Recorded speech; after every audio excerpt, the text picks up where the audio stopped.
Right, buckle up, because we've just witnessed an absolutely explosive confrontation between Keir Starmer and Nigel Farage that reveals how desperate and panicked the Prime Minister has become. Starmer has completely lost his composure, launching a furious attack on Farage, calling him a toxic, divisive disgrace multiple times in front of reporters. Not once, but repeatedly. Toxic, divisive disgrace, multiple times in front of reporters. Not once, but repeatedly. Toxic, divisive disgrace. That's the Prime Minister of the United Kingdom describing the leader of a major opposition party in language that's more suited to a pub brawl than to political discourse. But here's why Starmer has lost it. Nigel Farage absolutely humiliated him by exposing Labour's attempt to commit what he's calling electoral fraud. The government has postponed votes for powerful new regional mayors until 2028, even though candidates have been chosen and campaigning is already underway for polls that were due next May. Why?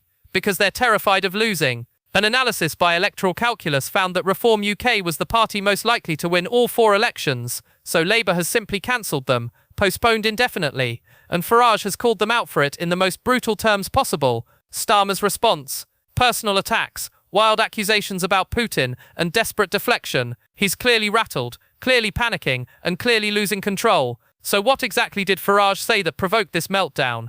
Why is Labour cancelling elections they're going to lose? And what does this tell us about Starmer's grip on power?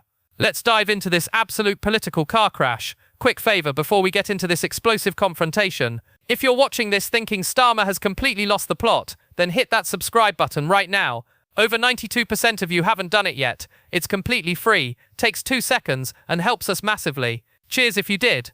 Right, let's talk about Starmer's public meltdown. So let's start with what triggered this explosion, because the context is absolutely crucial. Labour has been accused of electoral fraud after postponing votes for powerful new regional mayors.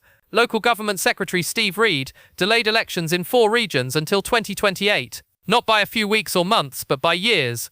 These elections were supposed to happen in May next year.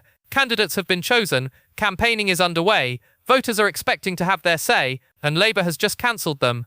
The regions affected are Greater Essex, Norfolk and Suffolk, Hampshire and the Solent, and Sussex and Brighton. 4 major regions representing millions of voters who are now being denied their democratic right to elect their local leaders. Why would Labour do this? Well, critics immediately accused the government of running scared because it feared a series of humiliating losses. And they're not wrong. An analysis of recent polling by Electoral Calculus found that Reform UK was the party most likely to win all 4 elections. All 4? That would have been absolutely catastrophic for Labour.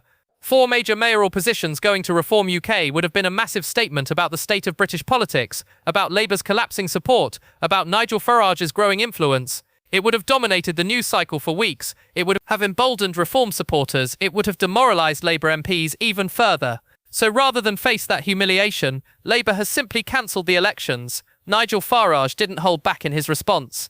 He said, "The government are basically committing electoral fraud upon the electorate. It just shows the total and utter disdain this country has for liberty, democracy and freedom." Electoral fraud. That's an incredibly serious accusation. Farage is saying that Labour is manipulating the democratic process to avoid losing elections, that they're so afraid of the voters' verdict that they're literally cancelling votes. He continued, "There really is no good reason why these elections should not go ahead. But then of course there is one very big reason why these elections should not go ahead, and there's no prizes for guessing." He's not even being subtle. He's saying outright that Labour cancelled these elections because they knew they were going to lose them. Farage added, "Electoral Calculus put out their predictions an hour ago that Reform would have won all 4 of these contests, and would have won them quite comfortably. The government are basically committing electoral fraud upon the electorate who had every opportunity to put Reform mayors in place. That's devastating. The timing is particularly damning. Electoral Calculus releases polling showing Reform would win all 4 elections, and within hours Labour announces they're postponing those elections by 3 years. The optics are absolutely terrible. It looks like Labour saw the polling, panicked, and pulled the plug. Whether that's actually what happened or not doesn't matter. That's how it looks, and in politics, perception is everything." Now, Farage also made comments about Glasgow that have given Starmer something to attack. In a campaign video, Farage highlighted how nearly 1 in 3 pupils in Glasgow speak English as a second language, which he described as the cultural smashing of Glasgow. He added that it was unfair to taxpayers that people should come into Britain illegally, and that his party would make it a really big issue in next year's election. Now, you can debate whether those comments are legitimate concerns about immigration policy, or whether they're divisive rhetoric designed to stoke cultural tensions. Reasonable people will disagree. But here's what's interesting. Starmer chose to focus his entire response on those Glasgow comments, rather than addressing the electoral fraud accusations. The Prime Minister told reporters, "He's a disgrace. He's a toxic, divisive disgrace. All he wants to do is tear communities apart." Toxic, divisive disgrace. That's not measured political criticism. That's emotional, angry, personal attack. Starmer is clearly furious, clearly rattled, clearly not in control of his emotions. He continued, "I think it's particularly poor that he's reached right into children now to start that divide. All he's interested in is the politics of grievance and the politics of division. Reached right into children. That's a strange way to characterize Farage discussing educational statistics about language in schools. It makes it sound like Farage is personally targeting individual children, which is obviously not what's happening." Starmer said he was proud of how diversity and compassion are celebrated in Scotland, and that he wants to serve every community in Scotland. "I don't go around picking and choosing and trying to divide, but here's the problem with that claim. Labour has just cancelled 4 mayoral elections, effectively disenfranchising millions of voters in England because they're afraid of losing. That's the ultimate form of picking and choosing. You're choosing not to let people vote when you think they might vote against you. That's not serving every community. That's serving Labour's electoral interests at the expense of democracy." Then Starmer made an even more desperate attack. He claimed that Farage was making these comments to distract from allegations of racist comments in the past that he can't give a proper explanation for, and why he's not launching an inquiry into pro-Russian links in his party. "I'll tell you why he doesn't want to do that, because they're a pro-Putin party," Starmer added. Pro-Putin party.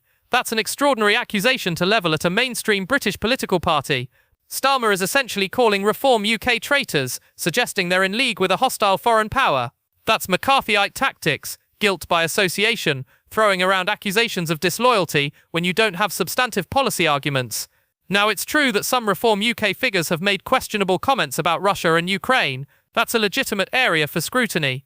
But calling them a pro-Putin party wholesale is inflammatory rhetoric designed to delegitimize them rather than engage with their actual arguments. And it's particularly rich coming from Starmer, given that his own government has just cancelled democratic elections. You can't claim to be defending democracy against Putin while simultaneously preventing millions of British citizens from voting in local elections. The timing of all this is fascinating. Starmer's furious attack on Farage comes just hours after the electoral fraud accusations. That's not a coincidence. Starmer knows that cancelling these elections looks absolutely terrible. He knows it undermines every claim Labour has made about respecting democracy and the voter's voice.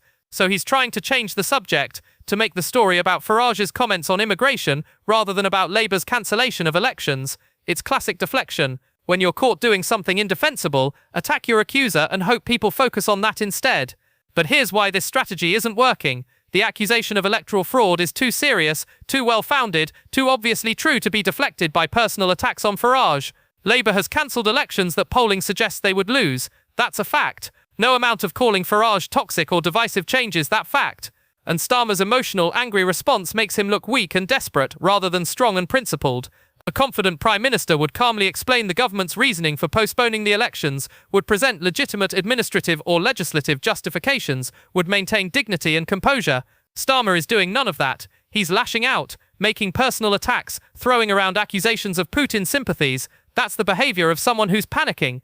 Right, that's how Nigel Farage humiliated Keir Starmer by exposing Labour's electoral fraud and provoked an emotional meltdown. Thanks so much for watching this breakdown of Starmer's desperate deflection tactics. Make sure you're subscribed because this political crisis is far from over. Until next time, stay informed and we'll see you in the next one.